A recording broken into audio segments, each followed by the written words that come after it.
that that song, called Connected, speaks to many of the things that I want to share this morning.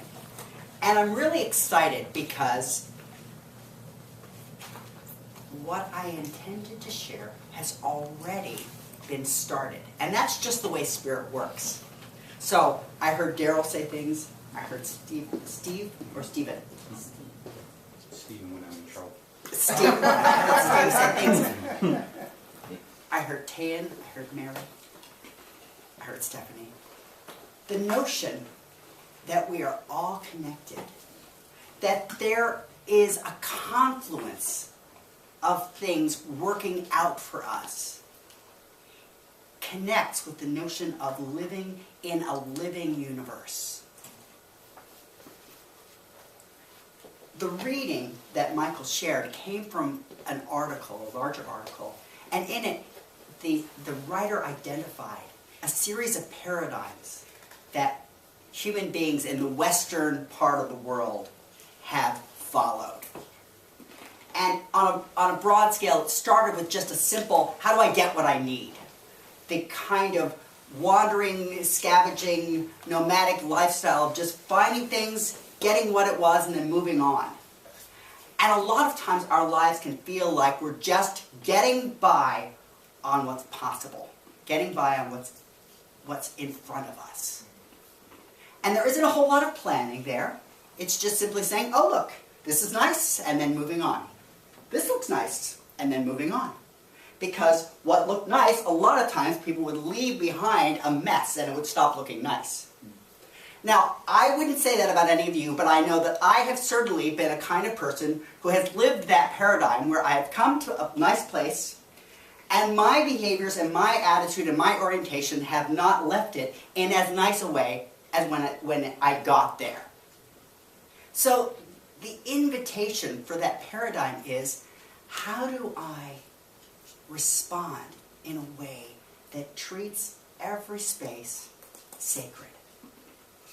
How, rather than stepping into a place and just spoiling it, do I step into a place and make it better?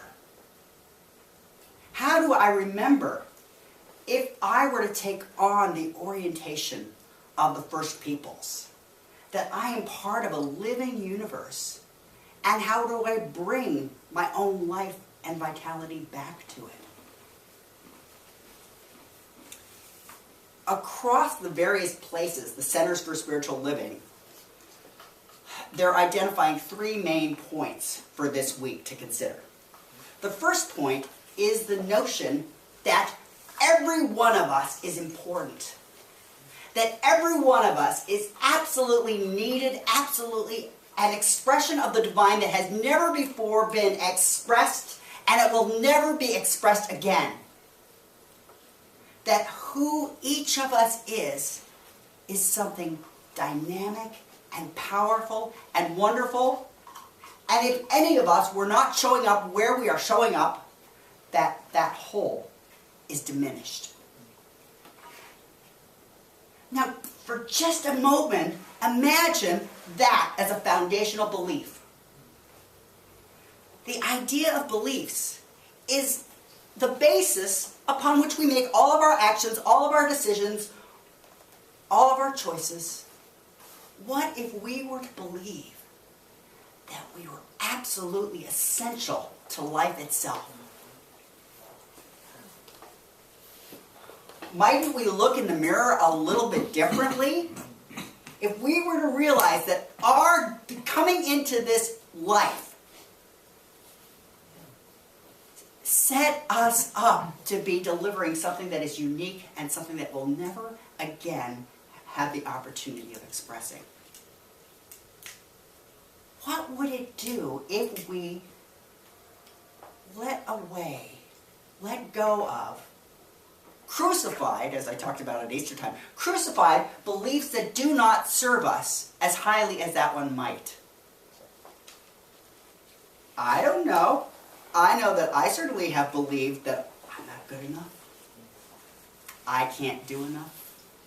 I'm not smart enough. I'm not able to be enough.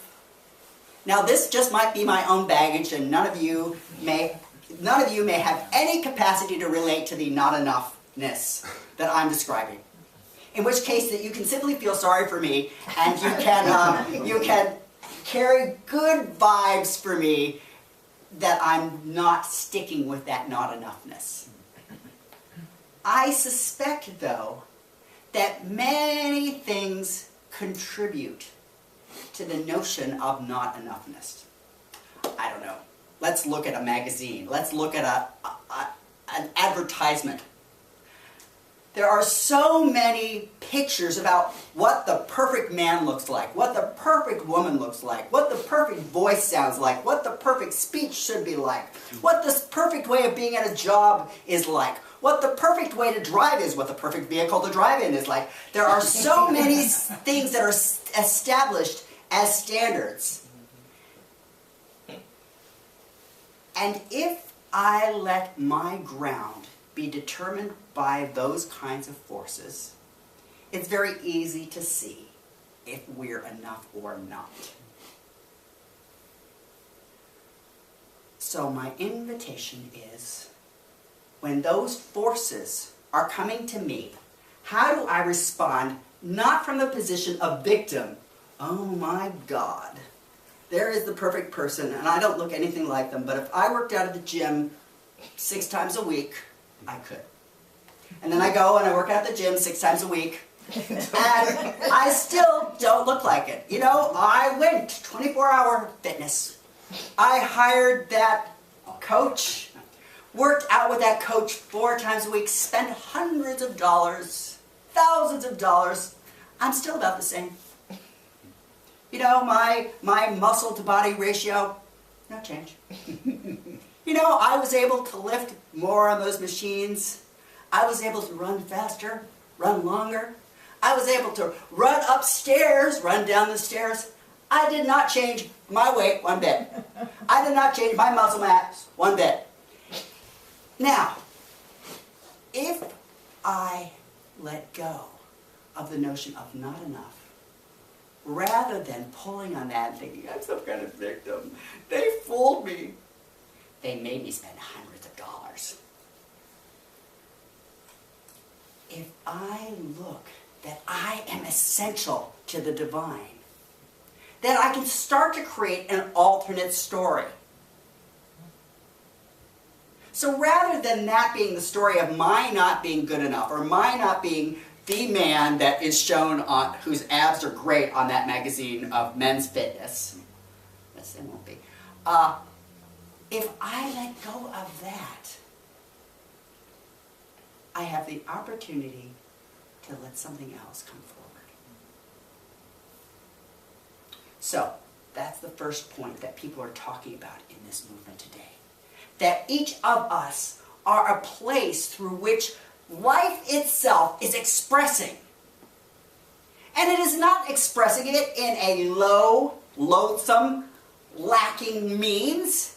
It is expressing itself as each of us. And we get to say yes or no to being inspired by the notion that we are a place through which life, through which love, through which power, through which intelligence, through which wholeness is getting to express. So an invitation to that first point is, what if at least one time during the day you look in the mirror and you say, that I say to that mirror, you are good enough. You are more than enough. What would happen just one time to give that little message? This is not meaning that this has to be a limit. If you see the mirror and every time you say, you are good enough. You are more than enough. If you say it every time, if you say it to yourself 5 times an hour, if you say it to yourself just as your mantra, as you're going along, I am enough.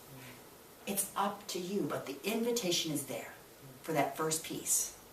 If each of us is a powerful means of life expressing itself, the invitation, affirm that.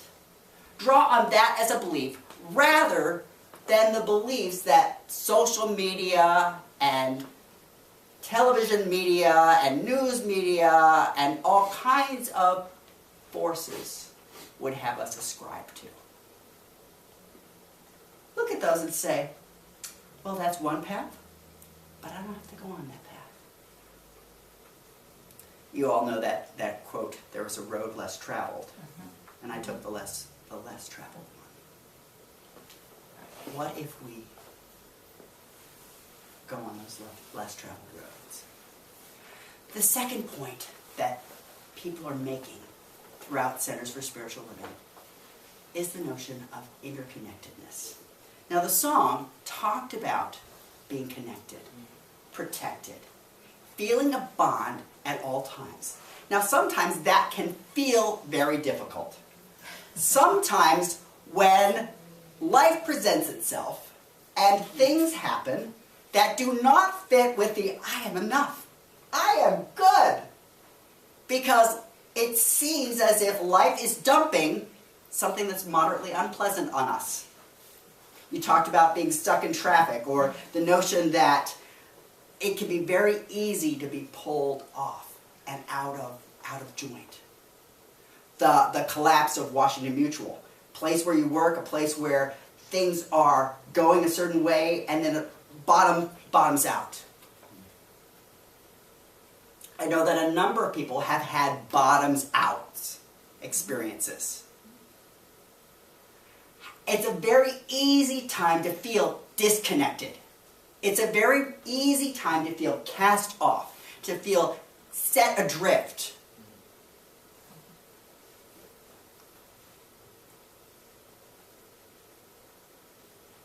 The notion of being cast off or being set adrift becomes another decision point. Like in the first one, we get to decide, do I follow the other advice that says I'm not enough, or do I argue back and say that I am enough? When we feel cast off, do we choose to empower that feeling? Do we choose to empower whatever actions would have us feel that way? It's very easy to get into a cycle. Again, maybe none of you have this issue, but there have certainly been cycles that I have gotten into. I thought I had to be a certain way. So, when I was an adolescent, I would date someone for about 2 weeks, and then they would dump me. And this went on pretty regularly. I went to all of my dances in high school. I went to many dances in college. And, you know, that 2-3 week period, I was readily dumped. I was readily cast aside. Well, part of the problem was that I was going about the wrong way of reaching out and connecting with somebody. I was dating a girl, and I had no interest in a girl. I'm a gay man. But I didn't know that at the time. So it would be time for the goodnight kiss, and I'd be like, thank you, it was really nice tonight. And that could only last for about 3 days before the girl would just be driven crazy. Unfortunately, the girls didn't really say to me, why don't you kiss me? Why don't you touch me? You know, it just didn't happen. It didn't come out of the conversation. I mean, I started to figure out when there started to be gossip about how I just wasn't one of those hands-on kind of guys. And I thought that was a good thing, because I was raised Catholic, and I was raised I'm just being respectful. I'm just giving you your space. The problem was that they didn't want their space. They wanted to be in their space. And I had one friend who really wanted to be a girlfriend, and I was just terrified because she really wanted girlfriendhood. And in fact, at one point, you know, she hid my car keys on her body. And she said, there's one way you're going to get them. And I said, I'm not going to get them. And I walked home. It was 4 miles, 12 o'clock at night. Wasn't going to tell my family that my friend had put her keys in a place that I wasn't going to touch. It's easy to feel cast aside when we don't follow the right path. It took me a long time. I mean, I went to college, I thought, oh, this is about that I am meant to be a priest. Oh, okay. So, but as it turned out, when I applied, I kept applying to seminaries, and that never worked out either. And it wasn't because of, it was just that it wasn't what was meant, and it wasn't the way to express myself in the fullest and highest and best. Sometimes we get cast apart because we aren't willing to admit what we really are. Now really, if I had tried to follow what the wannabe girlfriend had wanted, it wouldn't have been respectful to her and it wouldn't have been respectful to me. But it took me a long time to figure it out. I mean, I got married. And it took my wife getting back together with her former girlfriend from when she was in high school before the light bulb went off. And I was like, oh, my lack of concern over this could be one of 4 things. And I was a psychologist by this point, so I had 4 very good theories. The last of which, the 4th theory was that I could be gay. But, I wasn't going to go to I could be gay until after I thoroughly said no to all of the other 3. Being cast aside, feeling disconnected, may be one of the ways that life informs us about who we really are. Sometimes the only way we can connect with ourselves is by ourselves. Sometimes we can spend so much time trying to fit in, trying to connect ourselves, that we disconnect ourselves from ourselves. So my invitation with this point about being connected is, am I genuinely connected to myself? Am I genuinely connected to who and what I am?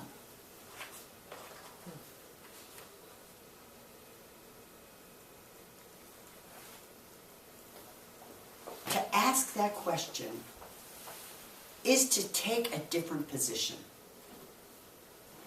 One of the stories that many of you may be familiar with is a broad story of this person who's going along and something bad happens to them.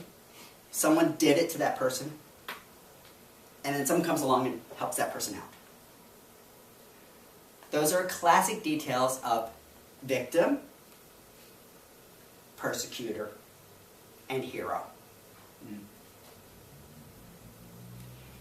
It's a well-told story.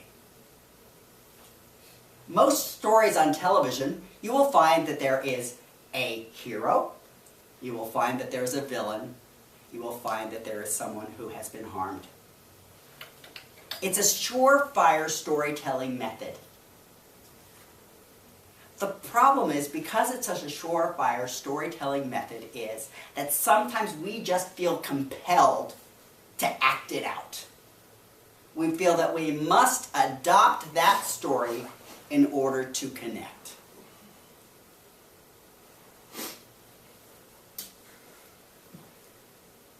As a victim, it's very easy to get sympathy.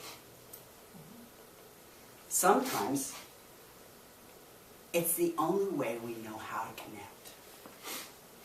As a hero, it's very easy to come in and fix things. We can see things. We can make things better because we have some expertise. We have some capacities. And it feels great to help others. Right? None of us really like the idea of playing the villain, though. None of us really like it. But it's really all a matter of perspective for where you are in the story. Because when the story is told, it's very infrequent that you actually hear about the motivations and the inner workings of the villain. Frequently, just the villain is this black hole upon which we get to throw all of our disgust and hatred and loathing and, oh my gosh, I would never do anything like that. The difficult invitation I'm going to propose is, how do we share compassion, kindness, empathy with that villain. Now, I look at the political stage going on, and I can declare all kinds of potential villains. And again, maybe I'm much more judgmental than any of you. Maybe I am just not evolved, so I apologize for bringing my unevolved ideas forward. And again, maybe you can be witnesses to my desire to grow. Every time I catch myself decrying someone as a villain, can you believe what they said? Can you believe that they think this is... Every time I catch myself declaring someone as a villain, someone who's far less thoughtful and doesn't have a higher vision of the world, someone who just lacks perspective, someone who lacks empathy, someone who is unable to put themselves in another's shoes, someone who just seems power hungry and grabbing and, you know, you can go on, you can fill in the blanks, or maybe you can't. Again, I might be in the presence of a Buddha and I acknowledge it. The invitation for me is to catch myself, and rather than to continue to pour more gasoline on that fire of rage and outrage and distress on that discovery, to catch myself and invite myself to respond with compassion. Not that I'll necessarily pick up and do what that villain is directing me to do, but that I won't join in that energy. That I will join in an energy of love, join in an energy of caring, join in an energy of compassion. Catch myself and convert it.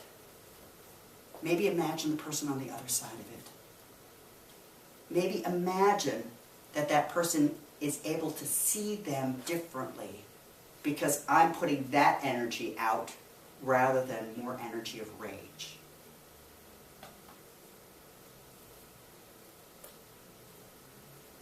The last piece that people were supposed to be talking about this week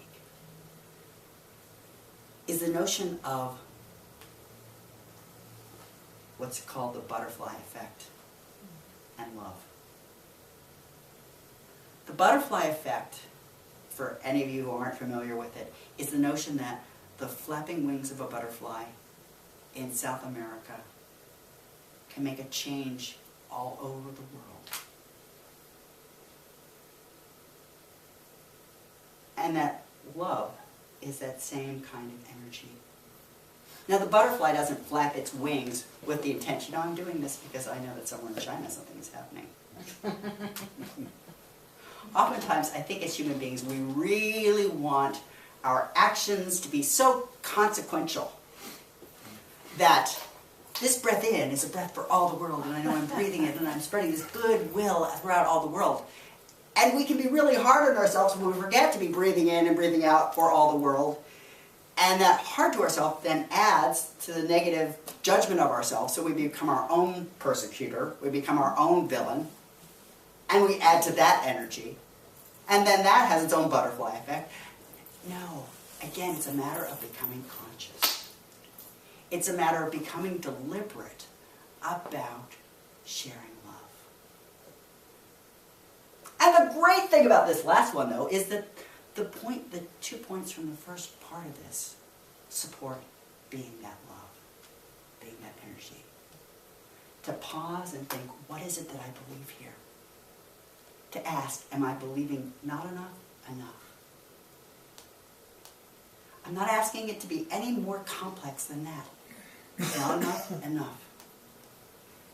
Which side will I be drawn towards? Again, the invitation is try on the enough side. Again, once a day, once a minute, you pick. but try it on. The invitation to see that we have the opportunity to step into a different point of view. That when we find ourselves reading a story, we have the opportunity to say, how am I identifying with this story? What is it that I am doing? And how will I do differently? How do I respond with love, with compassion? How do I open myself to that possibility? How do I let myself see that this story doesn't have to be the only story in town? One of the nice things about Eastern cultures is the Buddha's story is not really at all about the villain or the victim. Right. The Buddha, he tried all kinds of things. He started off as a rich prince. Then he was dismayed at what had been hidden from him because his father had been foretold in a prophecy that if he ever saw poverty, his son would become a great religious leader. Dad was not gung-ho about that. Dad wanted a good king. He did not necessarily want a good religious leader. So Dad hid all that stuff. And yet the story of Buddha is not about Buddha, the victim of his greedy, power-hungry dad. It was just that Buddha saw it. No matter what his dad did, he couldn't hide it. We live in a world that's very hard to hide all the things that happen. We live in a world where when we see it, we want to respond. So Buddha responded in a number of different ways. Buddha responded by joining movements. Buddha responded by fasting. Buddha finally just stopped. He meditated at the Bodhi tree until he became enlightened. Not much in the way of a victim, hero, villain story. And yet, by taking the time, and by doing different things, the Buddha is not that there is only one way. We are each on our paths. My invitation, when we're faced with the enough, not enough about ourselves, that we consider, what does it mean to take on the belief of enough? That when we are feeling disconnected, that we reconnect with ourselves. That we embrace ourselves. That rather than seeing ourselves as the victim of someone who won't have us, or someone who wants us too much, that we are willing to just be at peace with who and what we are, to connect within ourselves. Because if all of life is living inside of us, that connection within ourselves opens the pathway that we are connected to all that is. So I have a little affirmation that I would invite us to read together as a group. I'll model it one time so that you know how it sounds, and then you join me a second and third time. So, today, I see every person as part of the one. I celebrate the diversity of our global family. I extend compassion, service, and care as universal love pours through me onto all people. So please join me. Today I see every person as part of the one. I celebrate the diversity of our global family. I extend compassion, service, and care as universal love pours through me onto all people. And one more time with feeling. Today I see every person as part of the one. I celebrate the diversity of our global family. I extend compassion, service, and care as universal love pours through me onto all people. And so it is.